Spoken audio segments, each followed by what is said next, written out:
سورة ياسين. أعوذ بالله من الشيطان الرجيم. بسم الله الرحمن الرحيم. ياسين والقرآن الحكيم إنك لمن المرسلين على صراط مستقيم تنزيل العزيز الرحيم لتنذر قوما ما أنذر آباؤهم فهم غافلون لقد حق القول على أكثرهم فهم لا يؤمنون إنا جعلنا في أعناقهم أغلالا فهي إلى الأذقان فهم مقمحون وجعلنا من بين أيديهم سدا ومن خلفهم سدا فأغشيناهم فهم لا يبصرون وسواء عليهم أأنذرتهم أم لم تنذرهم لا يؤمنون إنما تنذر من اتبع الذكر وخشي الرحمن بالغيب فبشره بمغفرة وأجر كريم إنا نحن نحيي الموتى ونكتب ما قدموا وآثارهم وكل شيء أحصيناه في إمام مبين واضرب لهم مثلا أصحاب القرية إذ جاءها المرسلون إذ أرسلنا إليهم اثنين فكذبوهما فعززنا بثالث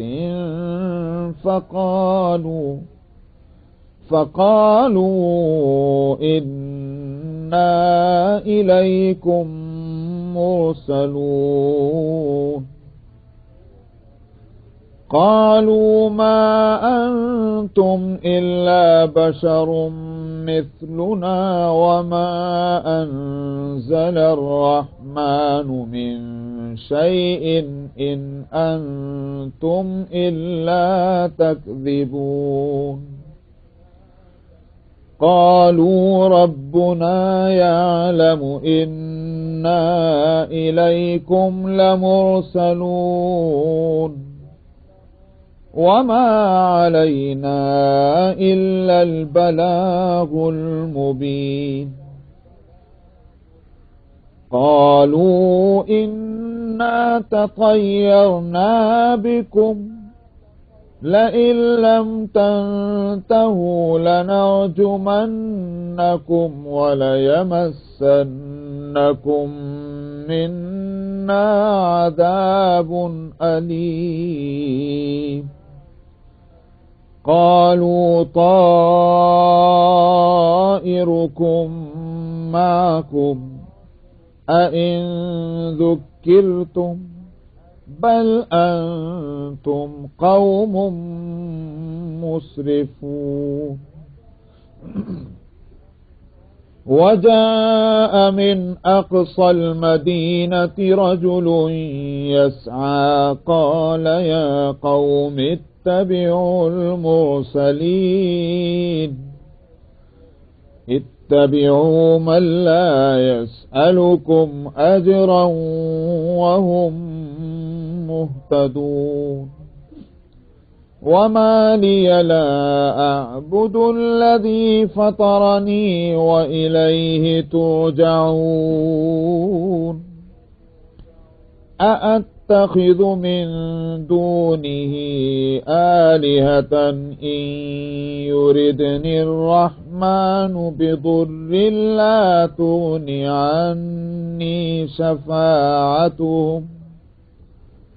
لا تغني عني شفاعتهم شيئا ولا ينقذون إني إذا لفي ضلال مبين إني آمنت بربكم فاسمعون قيل ادخل الجنة قال يا ليت قومي يعلمون بما غفر لي ربي وجعلني من المكرمين وما أنزلنا على قومه من بعده من جند من السماء وما كنا منزلين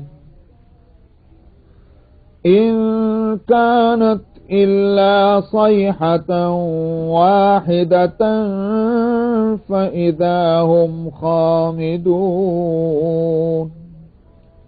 يا حسرة على العباد ما يأتيهم من رسول إلا كانوا به يستهزئون ألم يروا كم أهلكنا قبلهم من القرون أنهم إليهم لا يرجعون وإن كل لما جميع لدينا محضرون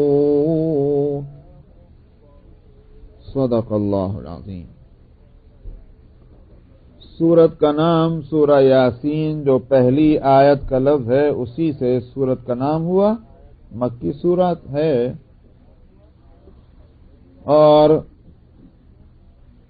اس میں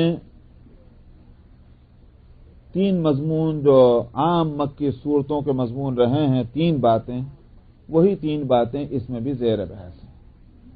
توحید کا مسئلہ، ایک رسالت کا مسئلہ، اور تیسرا آخرت کا مسئلہ۔ اس صورت میں دلائل دیے گئے ہیں تینوں مسئلوں کے لیے۔ عقلی دلیل توحید کے لیے، عقل یہ تقاضا کرتی ہے کہ اللہ ہیں اور ایک ہیں۔ شرک عقل کے خلاف ہے، اور توحید وحدانیت یہ عقل کے مطابق اس کے دلائل ہیں۔ وہ دلائل جو ہیں عقلی کے ساتھ ساتھ خود انسان کا اپنا وجود جو ہے، اس وجود کو بھی دلیل بنایا گیا۔ تم اپنے وجود میں غور کرو تو جو کچھ تمہارے بدن کا کارخانہ اور یہ فیکٹری کام کر رہی ہے، اور اس کے اندر جو باقاعدگی ہے، یہ خود یہ بات بتلاتی ہے کہ اللہ ایک۔ اور بدن میں غور کرنے کا مطلب تو پورے دنیا پہ غور کرنا پڑتا ہے، سمجھ میں آئے؟ اپنا بدن جو ہے، آپ اس پہ آدمی غور کرنے بیٹھ جائے تو پورے آسمان اور زمین اور اس کے خزانے، ان سب کو پھر جو ہے آدمی ان پر غور کرے گا، فکر کرے گا، اس لیے کہ بدن سے ان کا رشتہ جو قائم ہے وہ عجیب طرح کا رشتہ ہے کہ اس بدن کو جس وقت جس چیز کی ضرورت ہے اس کو اللہ سبحانہ و تعالی نے اس کائنات کے اندر رکھا ہوا ہے۔ یہ نظام عجیب ہے۔ دو مختلف چیزیں ہیں، انسان الگ ہے، وہ چیز الگ ہے، لیکن دونوں کے اندر یہ مناسبت اور سملیرٹی کہ اس بدن کو اس چیز کی ضرورت ہے اور وہ چیز اس بدن کے لیے فٹ ہے. یہ مناسبت ان دو چیزوں کے اندر کس نے پیدا کی ہے؟ بدن سے ہٹی ہے تو پھر اور آگے جائیں تو پھر اس میں سرکل کتنے بنتے چلے جاتے ہیں کہ صاحب یہ زمین میں پیداوار ہوتی ہے، ہماری ضرورت کے لیے ہے. اس پیداوار جو ہے اس میں وہ کیا کیا طاقتیں، کیا کیا توانائیاں، انرجی، صلاحیتیں جو خود اس کے اندر ہیں اور جو باہر سے اس کو ملنی ہے غذا کے طور پر، ان میں کیا رشتہ اور لنک ہے، ان سب کو غور کرنا پڑتا ہے. تو یہ سارے کے سارے دلائل میں آج جو ہیں وہ ہیں. قرآن صرف اشارہ کرتا ہے اس کے تعلق سے. غور کرو، ان میں سے کسی ایک چیز کو تو لے کر اس پہ سوچو، تم کو سمجھ میں آ جائے گا کہ یہ ایک خدا کا کام ہے، یہ کئی معبودوں کا کام ہے. اسی طرح سے رسالت کا مسئلہ جو ہے اس کے لیے بھی قرآن میں اس صورت میں اپنے دوسرے انداز میں اور دوسری جگہ اس کو انسان کے اپنے وجود اور 14 منٹ ہیں، انسان کا اپنا وجود جو ہے اس کے لیے اس کو بھی دلیل بنایا گیا ہے قرآن پاک میں. یہاں اتنا واضح اشارے سے نہیں لیکن اور جگہ واضح اشارے سے خود انسان کا وجود جو ہے یہ دلیل بنتا ہے رسول کی رسالت ہے. نہیں تو کتنی عجیب بات ہے. اور آپ کہیں گے کیسے؟ آج میں پہلے آپ کے سامنے وہ لے آؤں تاکہ اس سے مسئلہ سمجھ میں آ جائے. اور مجھے پتہ نہیں میں 14 منٹ میں پورا کروں گا نہیں کروں گا. سمجھ میں آج 13 منٹ ہیں 14 منٹ مضمون جو دماغ میں آیا ہے. ابھی تفصیلات تو نہیں آ رہی، آتی جا رہی ہیں، لیکن اب خدا کرے ہو جائے. وہ پورا نہیں ہوا تو پھر اگلے ہفتے تو ویسے بھی چھٹی ہے. الرحمن علم القرآن خلق الانسان علمہ البیان. یہ ہے دلیل رسالت کی کہ رحمت والی ہے وہ ذات جس نے قرآن کا علم دیا، جس نے انسان کو وجود بخشا، اور علمہ البیان، اس نے بیان سکھلایا. اس جو ترتیب قرآن میں ہے اس کو میں ذرا بدلوں گا سمجھانے کے لیے، پھر بتاؤں گا یہ ترتیب کیوں ہے، اس میں حکمت کیا ہے. پہلی بات تو یہ بتلانی ہے، یوں سمجھیے آپ، اللہ نے اگر یہ ہاتھ بنایا ہے اس کا ایک مقصد ہے. اللہ نے جس مقصد کے لیے ہاتھ پیدا کیا اس کی صلاحیت اس کے اندر رکھی ہے. سمجھ میں آیا؟ نہ صرف یہ کہ صلاحیت رکھی ہے بلکہ اس کو اس کا علم دیا گیا. اب اگر آپ تو ماشاءاللہ سائنس کے دور میں اگر میں ہندوستان کے کسی گاؤں والوں کے سامنے بولتا تو شاید نہ سمجھتا ہوں اس بات کہ ہاتھ میں علم کہاں سے آیا. میں پوچھتا ہوں کہ جس وقت آپ کا اندر سے کمپیوٹر ورک شروع کرتا ہے اور آپ یہ ارادہ کرتے ہیں، آپ کا دل اور دماغ یہ فیصلہ کرتا ہے کہ یہ پکڑنا ہے، کیسے پکڑ لیا؟ کمپیوٹر کے لینگویج میں یہ کمانڈ گئی اور ہاتھ نے وہ لے لی کہ مجھ کو یہ ہدایت ملی ہے کہ اس کو پکڑ لو اور میں اسی کے لیے ہوں، اور اس نے پکڑ لیا. ہوا علم نہ ہوا؟ تو صلاحیت تو ہے پکڑنے کی، اور جو اس کو ہدایت ملی ہے کہ پکڑو، اس نے اس وقت پکڑ لیا. علم ہے. اللہ نے ہر چیز کو اسی طرح پیدا کیا. آپ اپنے بدن سے آگے نکلیے، مچھلی کے انڈے سے باہر مچھلی کا بچہ نکلتا ہے، وہ تیرنا شروع کر دیتا ہے. ڈوبتا تھوڑی ہے، وہ تو تیرتا ہے. یہ مچھلی کے انڈے سے نکلنے کے ساتھ ہی کیسے تیر رہا ہے؟ تیرنے کی صلاحیت بھی ہے اور تیرنے کا علم بھی اس کو دیا گیا. مرغی کا بچہ مرغی کے انڈے سے نکلتے اور ذرا اس نے ہوا میں سانس لیا اور بھاگنا شروع کر دیا. ارے بھائی تم کو کس نے بتایا اس طرح بھاگو؟ کس نے اس کی انگلی پکڑ کے اس کو چلانا چاہا ہے؟ کوئی نہیں، بھاگا جا رہا ہے. چلیے آپ انسان کے بچے پہ آ جائیے. انسان کا بچہ جو ہے ابھی تو کسی اسکول میں بھی نہیں لے گئے، ابھی اسے کچھ پتا نہیں، آنکھ بھی نہیں کھول رہا، رو رہا۔ کیوں رو رہا ہے؟ بھوک لگ رہی ہوگی، ماں اس کو اپنی چھاتی سے لگا لیتی، اس کے دودھ کو جو ہے دودھ اس کے منہ میں ڈالنا شروع کرتی، وہ چپ ہو جاتا ہے۔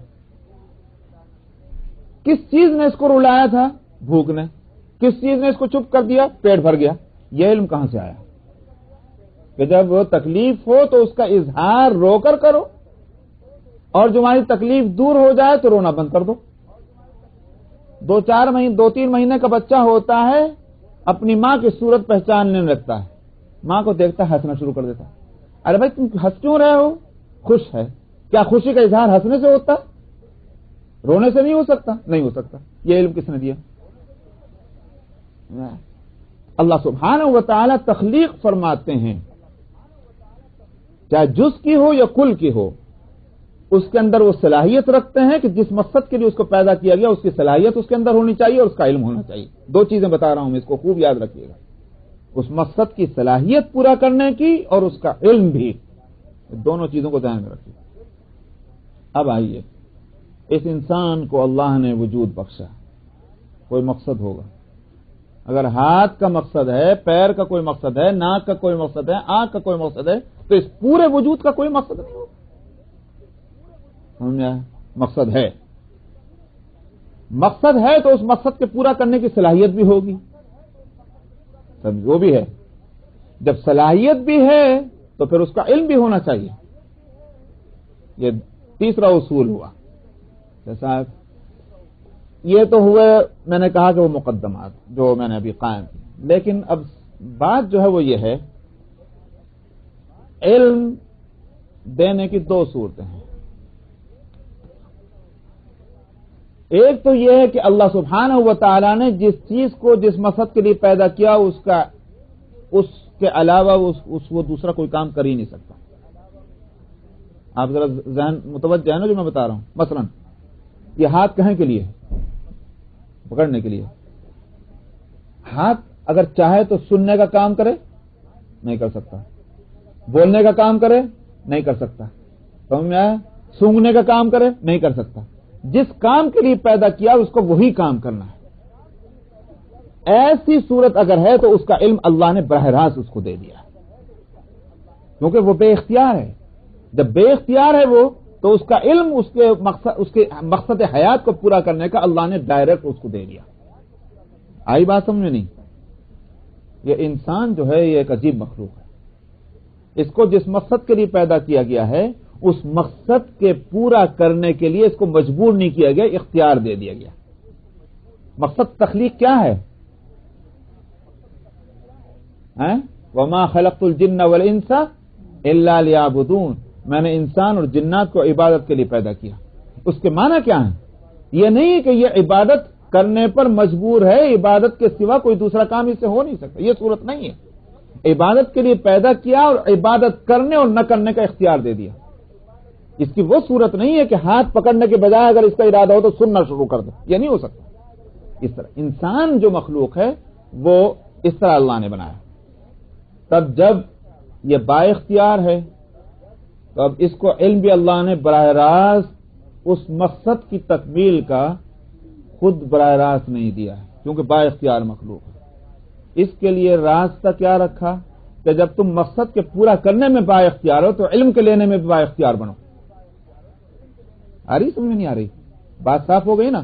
جب تم اس مقصد کے پورا کرنے میں تم کو ہم نے مختار بنایا، مجبور نہیں بنایا، اس مقصد کی تکمیل کے واسطے جس علم کی ضرورت ہے اس میں بھی تم کو با اختیار رکھا جاتا ہے، مجبور نہیں بنایا جاتا۔ اس لیے کیا کیا؟ انبیاء علیہ الصلوۃ والسلام کو بھیجا اور ان پر کتابیں اتاری کہ تم جا کر علم دو، جو لے لے، جو نہ لے نہ لے، کیونکہ ہم نے اختیار دیا ہے۔ وہ با اختیار ہونے کے واسطے تو فرمایا کہ علمہ البیان، ہم نے اس کو بولنے کی اور الفاظ کا ذریعہ اختیار کرنے کی صلاحیت دی ہے کہ یہ اس سے با اختیار ہونا اس کا خود کھل جاتا ہے، اور دوسری مخلوقات سے اس کا ممتاز ہونا کھلتا ہے۔ یہ نہ سمجھے کوئی انسان مجھ میں اور بھینس میں کوئی فرق نہیں ہے، سمجھ میں آیا؟ مجھ میں اور کتے میں کوئی فرق نہیں ہے، یہ نہ سمجھے۔ بلکہ یہ سمجھے کہ مجھ میں اور ان میں بہت بڑا فرق ہے. اس کو اللہ نے بیان نہیں سکھلایا, مجھے اللہ نے بیان سکھلایا. جاندار تو میں بھی ہوں, جاندار وہ بھی ہے. یہ ایک فرق جو ہے تمہارے سمجھنے کے لیے کافی ہوگا. تو تم کو علم جو ہے وہ دینا ہے ہم اس میں وہ کہ اس طریقے پر کہ جس سے اپنے اختیار سے تم سیکھنا چاہو تو سیکھ لو. اس کی فرمایا علم القرآن, فرمایا ہم نے قرآن کی تعلیم دی. اور اس کے لیے فرمایا الرحمن. کوئی ہمارے اوپر قرضہ تھوڑی تھا, ہم مجبور تھوڑی تھے کہ کسی کو کتا بنانے کے بجائے انسان بنا دیں اور کسی انسان کے بجائے اس کو کتا بنا دیں.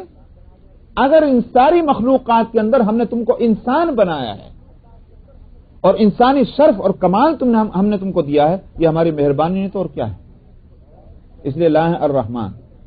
اور علم القرآن کو پہلے اس واسطے لائے ہیں کہ یہی تو دراصل شرف ہے انسان کا کہ جس مقصد کے لیے پیدا کیا گیا اس مقصد کی تکمیل کے واسطے جس علم کی ضرورت ہے اس کا نام ہے قرآن. اور وہ اپنے فضیلت اور اپنے شرف کے لحاظ سے وہ اسی قابل ہے کہ اس کو پہلے بیان کیا جائے. اس واسطے تخلیق انسانی سے پہلے تعلیم قرآنی کا یہاں تذکرہ ہوا ہے. حالانکہ تخلیق پہلے ہوگی, وہ انسان پہلے پیدا ہوگا تبھی تو قرآن سیکھے گا. پیدا ہونے سے پہلے تو قرآن نہیں سیکھ سکتا. مگر شرف جو ہے قرآن کا وہ اس بات کا تقاضا کرتا ہے کہ اس کو پہلے بیان کیا جائے. تو اس لیے کہا الرحمن علم القرآن خلق الانسان علمہ البیان. تو اس کا مطلب کیا ہوا؟ تعلیم قرآنی مقصد تخلیق ہے اور دلیل اس شرف کی وہ بیان ہے کہ قدرت ہے. یہ ہے وہ اس پوری 3 آیتوں کا حاصل. تو رسالت کے لیے دلیل بن گئی نہیں بن گئی, انسان کا خود اپنا وجود ہے نہیں رسول کی ضرورت کہ صاحب ہم کو وہ تعلیم چاہیے جس سے ہم اپنے مقصد کی تکمیل پوری کر سکیں, مقصد تخلیق کی. اور اس کے واسطے نبی چاہیے. اللہ نے نبی مقرر کر دیے, ان پر کتاب اتار دی, چنانچہ نبی آخر الزمان پر قرآن اتار دیا. تو اس طرح کے دلائل جو ہیں رسالت کے واسطے. آخرت کے واسطے بھی خود انسان کا اپنا وجود, اس کی عقل اور جو کچھ دنیا میں ہو رہا ہے یہ ساری چیزوں میں غور کرے انسان تو سمجھ میں آئے گا آخرت کا ہونا ضروری ہے. مثلا موٹی سی بات, دنیا میں اچھے بھی ہیں برے بھی ہیں. بعض دفعہ تو اچھے برے دندناتے پھر رہے ہیں, اچھے بیچارے جوتیاں چٹخارتے پھر رہے ہیں. ارے بھائی یہ کیا ہے؟ اندھیر نگری چوپٹ راج ہے؟ نہیں. دنیا میں سزا اگر نہ ملے اور پھر کبھی نہ ملے تو واقعی اندھیر نگری چوپٹ راج ہوگا. اللہ سبحانہ و تعالیٰ کے کام سارے حکمت بھرے ہیں. تو یہ کیسے ہو سکتا ہے کہ حکمت والی ذات کے یہاں نظام ایسا ہو کہ مجرم کو کبھی سزا نہ ملے؟ اگر دنیا میں مل لے تو ایک وقت ہونا ہے اس کو سزا ملے. رہ گئی بات یہ دنیا میں کیوں نہیں دیتے؟ جب سزا دینی تو یہیں کیوں نہیں دے لیتے؟ اس لیے کہ اگر دنیا میں سزا دے دیتے تو وہ سزا نہ تو پوری ملتی, ہو سکتا ہے کہ ابھی آگے بھی پھر جرم کرے. تو پھر وہ تو پہلے کہا جا چکا, آیت گزری نہیں گزری ابھی, کہ اگر ہم ہر سزا پہ ہر جرم پہ سزا دیا کرتے کوئی زندہ نہ بچتا. تبھی تو اس کی زندگی کے دن باقی ہیں, کرنے دو اس کو جب تک کرنا ہے, آخر تک اس کو موقع دو. جب زندگی کا وہ ٹائم پورا ہو جائے گا اور اس کو یہاں سے چلے گا ہم وہاں پکڑیں گے. ورنہ تو ہو سکتا تھا وہ کہہ دے سزا دینے کے وقت میں اجی صبر تو کرتے, میں تو توبہ کرنے جا رہا تھا. دوسرا فائدہ کیا ہے کہ صاحب میرے جیسے انسان, انہوں نے کہا بھائی یہ پٹ رہے, بھاگ لو, ہم نہیں یہ کام کرتے. اختیار ختم ہو جاتا. اللہ سب کو اختیار دینا چاہتے ہیں, اس لیے دنیا میں سزا نہیں رکھی, سزا دوسرے عالم میں رکھی. تو یہ آخرت جو ہے اس کے لیے بھی دلیل بنایا گیا ہے حالات کو جو گرد و پیش ہیں ہمارے. یہ پتہ نہیں تھا کہ رکو ایک آیت بھی نہیں ہونے کی. 467 سورہ یاسین. اعوذ باللہ من الشیطان الرجیم. بسم اللہ الرحمن الرحیم. یاسین والقرآن الحکیم انک لمن المرسلین على صراط مستقیم تنزیل العزیز الرحیم لِتُنذِرَ قَوْمًا مَّا أُنذِرَ آبَاؤُهُمْ فَهُمْ غَافِلُونَ لَقَدْ حَقَّ الْقَوْلُ عَلَى أَكْثَرِهِمْ فَهُمْ لَا يُؤْمِنُونَ إِنَّا جَعَلْنَا فِي أَعْنَاقِهِمْ أَغْلَالًا فَهِيَ إِلَى الْأَذْقَانِ فَهُمْ مُقْمَحُونَ وَجَعَلْنَا مِنْ بَيْنِ أَيْدِيهِمْ سَدًّا وَمِنْ خَلْفِهِمْ سَدًّا فَأَغْشَيْنَاهُمْ فَهُمْ لَا يُبْصِرُونَ وَسَوَاءٌ عَلَيْهِمْ أَأَنذَرْتَهُمْ أَمْ لَمْ تُنذِرْهُمْ لَا يُؤْمِنُونَ إِنَّمَا تُنذِرُ مَنِ اتَّبَعَ الذِّكْرَ وَخَشِيَ الرَّحْمَنَ بِالْغَيْبِ فَبَشِّرْهُ بِمَغْفِرَةٍ وَأَجْرٍ كَرِيمٍ إِنَّا نَحْنُ نُحْيِي الْمَوْتَى وَنَكْتُبُ مَا قَدَّمُوا وَآثَارَهُمْ وَكُلَّ شَيْءٍ أَحْصَيْنَاهُ فِي إِمَامٍ مُبِينٍ صدق اللہ العظیم۔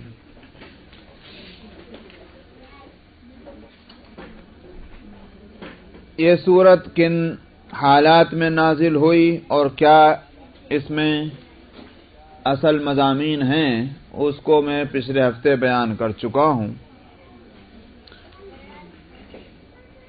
اس سورت کا نام سورہ یاسین ہے اور نبی کریم صلی اللہ علیہ وسلم نے اس کو قلب القرآن فرمایا۔ یہ قرآن کا دل ہے، جیسے اور قرآن کا دل کہنا یہ اس کے مضمون کے لحاظ سے ہے۔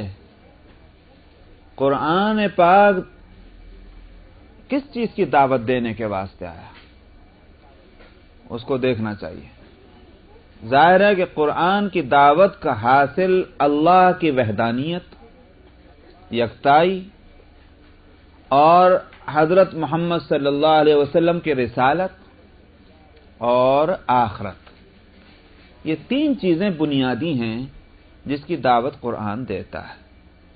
اور اس سورت کے اندر انہی تین مضمون سے یا تین ٹاپک سے بحث کی گئی، اور میں نے بتلایا تھا کہ اس میں دلائل بھی ہیں اور ساتھ کے ساتھ ایک طرح کی جس کو عربی میں کہتے ہیں تحذیر، یعنی اس کا مطلب کیا ہے؟ ڈرانا، نہیں ماننے کا انجام یہ ہوگا، اور اس انجام کی تھوڑی سی ایسی تفصیل کہ اگر کسی کے سینے میں دل ہے تو وہ دل درد محسوس کرے، اس کے احساس جو ہے، اس کی فیلنگ وہ بیدار ہو، ایسے طور پر تحذیر کی گئی، تنبیہ کی گئی۔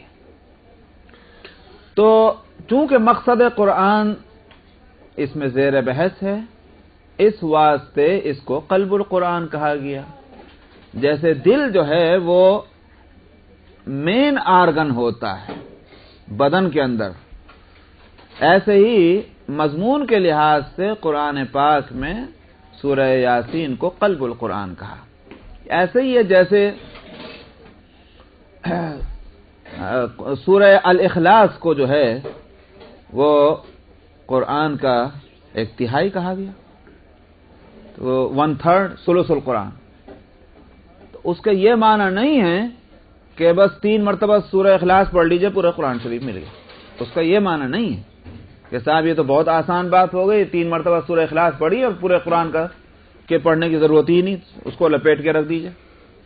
اس کا بھی حاصل وہی ہے کہ سورہ اخلاص میں باوجود بہت چھوٹی سی صورت ہونے کے عقیدہ توحید اور اللہ کی وحدانیت جو ہے اس کو بڑے عجیب انداز میں، یعنی اس کو ساری چیزیں اللہ کے وحدانیت سے متعلق اس سورہ الاخلاص کے اندر آ گئی ہیں۔ اللہ ایک ہے، بے نظیر ہے، اللہ الصمد، لم یلد ولم یولد، نہ اس سے کوئی پیدا ہوا نہ وہ کسی سے پیدا ہوا، ولم یکن لہ کفوا احد، اور نہ کوئی اس کا فیملی اور اس کے خاندان ہے۔ تو اس اللہ سبحانہ و تعالیٰ کے تعلق سے جو دنیا میں لوگوں نے اپنے دماغوں کو جب استعمال کیا تو یہ سوچا کہ بھئی یہ کیسے ہو سکتا ہے کہ بھئی اللہ جو ہیں اس کے کوئی اولاد نہ ہو۔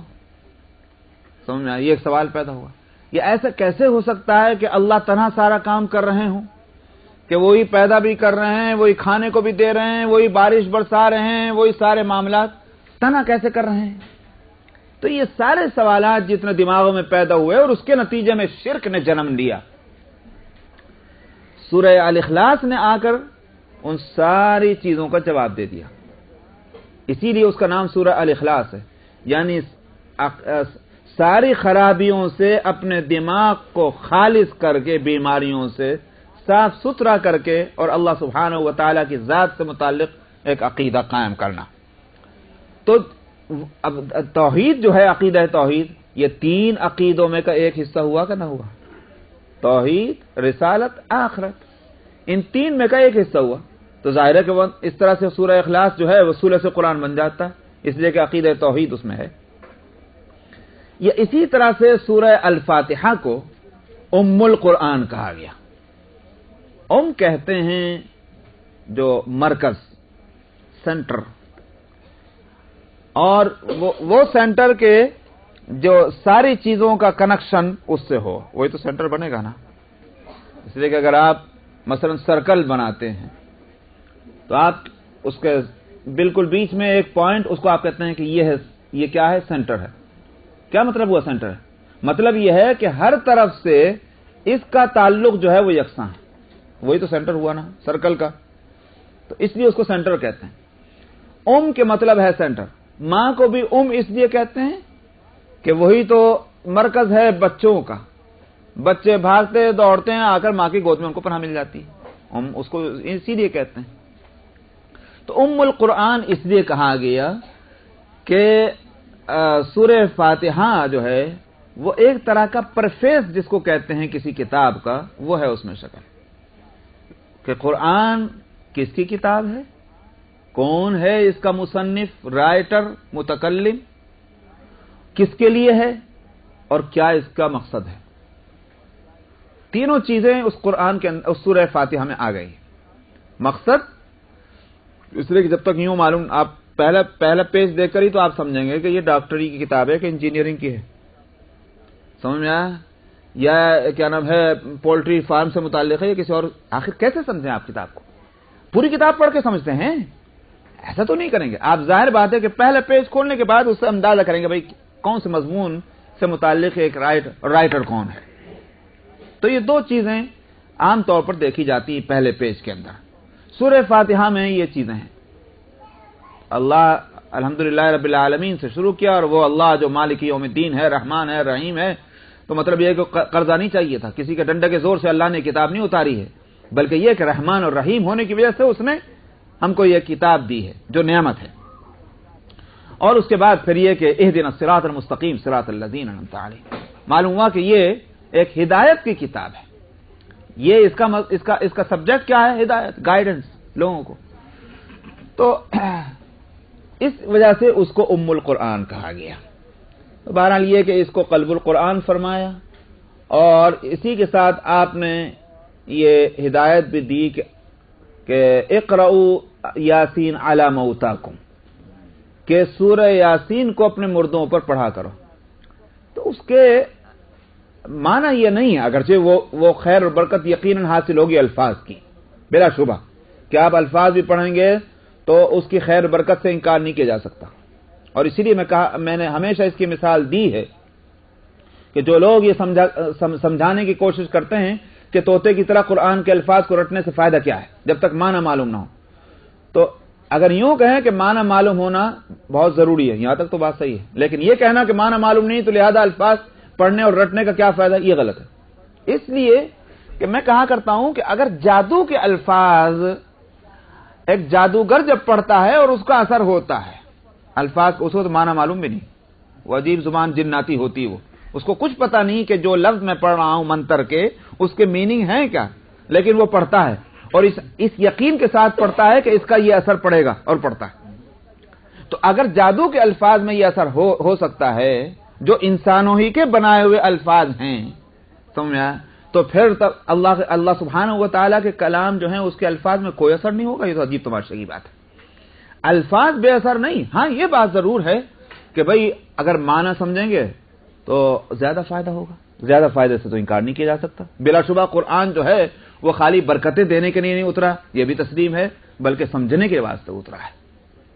تو یہاں تک بات ہے صحیح، لیکن میں اس پر کہہ رہا تھا کہ بے فائدہ نہ کہا جائے، بے فائدہ کہنا وہ گستاخی ہے، قرآن کے جو قدر و منزلت ہے اس سے ناواقفیت کی دلیل ہوگی وہ بات۔ تو اقرؤوا یاسین علی موتاکم، الفاظ پڑھے جائیں گے، اس سے انکار نہیں ہے کہ وہ الفاظ کے بھی کچھ اثرات پڑھیں گے، مگر سوال یہ ہے کہ برکت کے واسطے پڑھنا ہوتا تو پھر قل اعوذ برب الناس بھی تو پڑھ سکتے ہیں، وہ بھی تو اللہ کا کلام ہے، سمجھا، سورہ توبہ بھی تو پڑھ سکتے ہیں، وہ بھی تو اللہ کا کلام ہے۔ آخر یاسین ہی کو پڑھنے کے لیے کیوں فرمایا؟ یاسین قلب قرآن ہے اپنے مضمون کی وجہ سے، تو اسی مضمون کی وجہ سے اللہ سبحانہ نبی کریم صلی اللہ علیہ وسلم نے فرمایا کہ موتا پر اس کو پڑھا جائے۔ کیا مطلب ہوا؟ یعنی جو اس میں آخرت کے مضامین جس طرح سے اس میں لائے گئے ہیں، اب میت کے سامنے یہ بات آ جائے، اس کے حواس جو ہیں وہ متوجہ ہو جائیں کہ اب میری منزل وہ سامنے یہ ہے، سمجھ میں آیا؟ یہ اس منزل کا کچھ نقشہ اس کے سامنے آ جاتا ہے، یہ نعمتیں ہوں گی یا پھر یہ سزائیں ہوں گی، یہ بات اس کے سامنے آ جانی چاہیے۔ اس واسطے اگر وہ قرآن کے الفاظ کے معنی اور مطلب جانتا ہے تو ٹھیک ہے، پڑھتے جائیے، وہ سمجھتا بھی جائے گا اور برکتیں بھی حاصل ہوتی جائیں گی، اور اگر نہیں سمجھتا تو بہت اچھی بات یہ ہے کہ بھائی جہاں آپ الفاظ پڑھنا ہے وہاں اس کا ترجمہ بھی پڑھ دیں، تاکہ وہ اس کو سنے اور سمجھنے کی کوشش کرے تو مقصد حاصل ہو۔ تو اصل میں برکتوں سے انکار نہیں، الفاظ کے جو اس سے انکار کرتے ہیں وہ بھی غلط، اور جو خالی برکتوں ہی کو اس کا مقصود سمجھ لیتے ہیں قرآن کا، وہ بھی غلط ہے۔ تو قرآن اگر گائیڈنس کے واسطے ہے تو گائیڈنس تو جب ہی حاصل ہوگی میاں جب ہم اس کو سمجھیں اور اس کا مطلب نکالیں۔ تو یہ ہے اس کی بہرحال فضیلت اور اس کی اہمیت اس سورت کی۔ پہلی خطاب ہے اس میں یاسین، یہ لفظ آیا ہے، اس میں تو سب کا اتفاق ہے کہ یہ یاسین حروف مقطعات میں ہے، یہ کوئی ایسا لفظ نہیں ہے کہ جس کے معنی ہوں ڈکشنری میں جا کر دیکھو گے یاسین کا کیا معنی ہے، یہ ایسا کوئی لفظ نہیں ہے عربی کا، حروف مقطعات میں ہے، یا ایک حرف ہے، سین ایک حرف ہے، اب اس کے معنی اللہ کو معلوم، یہاں تک تو اتفاق ہے۔ لیکن بہرحال ابن عباس رضی اللہ عنہما کی طرف قرآن پاک سے متعلق بہت سی چیزوں کی روایتیں منسوب ہیں، ان میں سے ایک یہ بھی ہے کہ حضرت ابن عباس رضی اللہ عنہما نے فرمایا کہ یاسین جو ہے اس سے گویا کہ مراد ہیں اور خطاب ہے نبی کریم صلی اللہ علیہ وسلم کو، یعنی یاسین کے معنی یہ ہوگا یا محمد، یہ کہا جا سکتا ہے۔ ایک اور روایت ان سے یہ آتی ہے کہ یاسین کے معنی یہ ہوں گے اے انسان، اور ظاہر ہے کہ اگر اے انسان کہا جائے تب بھی تو انسان حقیقی جو ہیں وہ تو خود نبی کریم صلی اللہ علیہ وسلم کی تو ذات ہے، سمجھا، ہم وہ جو انسانی سارے کمالات جو اللہ سبحانہ و تعالی نے تجویز فرمائے ہیں وہ سارے کمالات کا مجموعہ انسانی اور بشری وہ حضرت محمد صلی اللہ علیہ وسلم کی ذات گرامی ہے، اور باقی جو ہیں اس میں کوئی نہ کوئی تو کمزوری عیب خرابیاں یہ سب لگی ہوئی ہیں، مگر آپ کی ذات بحیثیت انسان کے وہ کامل مکمل ہے، اور اسی واسطے نبی کریم صلی اللہ علیہ وسلم کو عبد کامل کہا جاتا ہے، اس لیے کہ انسان جو ہے وہ عبد بنا کر گویا دنیا میں بھیجا گیا۔ تو عبدیت کے جتنے بھی معنی اور جتنے پہلو ہو سکتے ہیں وہ نبی کریم صلی اللہ علیہ وسلم کی ذات گرامی میں جمع ہیں، اور اس لیے ہم کیوں جائیں تفصیلات میں کہ ہم سیرت پڑھیں، ہم کہیں کہ کہاں آپ میں کمال تھا اور کہاں نہیں تھا، میں جس نے بنایا جب اسی نے کہا کہ یہ میرا عبد ہے، اب اس کے بعد ہم کو کسی شک شبہ کی گنجائش کیا رہے گی؟ جب خود خالق کہے کہ یہ میرا عبد ہے تو معلوم ہوا کہ یہ عبد ہیں، اور عبدیت کے سارے کمالات ان کے اندر موجود ہیں، ورنہ تو ہم بھی اب تھے، آپ بھی اب ہیں. لیکن اللہ سبحانہ و تعالیٰ کو ان کو فرمانا معلوم ہوا کہ عبدیت کے ساری باتیں ان کے اندر پائی جاتی ہیں. سبحان الذی اسریٰ بعبدہ، سمجھ آیا؟ آپ نے خود ہی فرما دیا. اور اس موقع پر فرمایا کہ جہاں انسانی تاریخ میں عظیم الشان واقعے کا تذکرہ کیا گیا ہے، کسی اور موقع پر فرما دیتے تو بات الگ تھی. وہاں اس سے بتانا یہی ہے کہ جب عبد کامل کے مقام پر پہنچ جائے تو اس کے لیے فرش سے لے کر عرش تک پہنچنا کوئی مشکل نہیں رہتا. کیوں؟ اس لیے کہ اللہ کا جب یہ خلیفہ ہے تو پھر جو خلیفہ ہوتا ہے اور جس کا خلیفہ ہوتا ہے اس کے بیچ میں پھر کیا دوری ہے؟ سمجھا؟ کوئی دوری ہوتی نہیں. سمجھا؟ فرشتوں کے اور اللہ کے درمیان دوری ہو سکتی ہے، جنات اور اللہ کے درمیان دوری ہو سکتی ہے، حیوانات اور اللہ کے درمیان دوری ہو سکتی ہے، مگر عبد کامل اور اللہ کے درمیان دوری کا سوال پیدا نہیں ہوتا، اس لیے کہ وہ خلیفہ ہے. تو یہاں الانسان مانا ہو یا آپ کا متعین طور پر یا محمد اور یا رسول جو بھی مانا ہو، گویا ابن عباس رضی اللہ عنہما کی ان دونوں روایتوں کے مطابق آپ کی ذات گویا مراد ہے اس لفظ یاسین سے. فرمایا والقرآن الحکیم، قسم ہے قرآن حکیم کی، انک لمن المرسلین، کوئی شک اور شبہ نہیں کہ آپ ضرور بے ضرور مرسلین میں سے ہیں.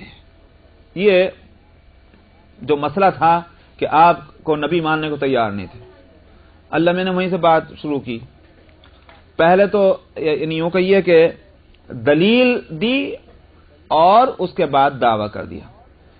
دلیل ہے القرآن الحکیم اور دعویٰ ہے انک لمن المرسلین، آپ پیغمبر ہیں. دلیل پہلے لائیں، دعویٰ بعد. دلیل جو ہے وہ زیادہ واضح ہے.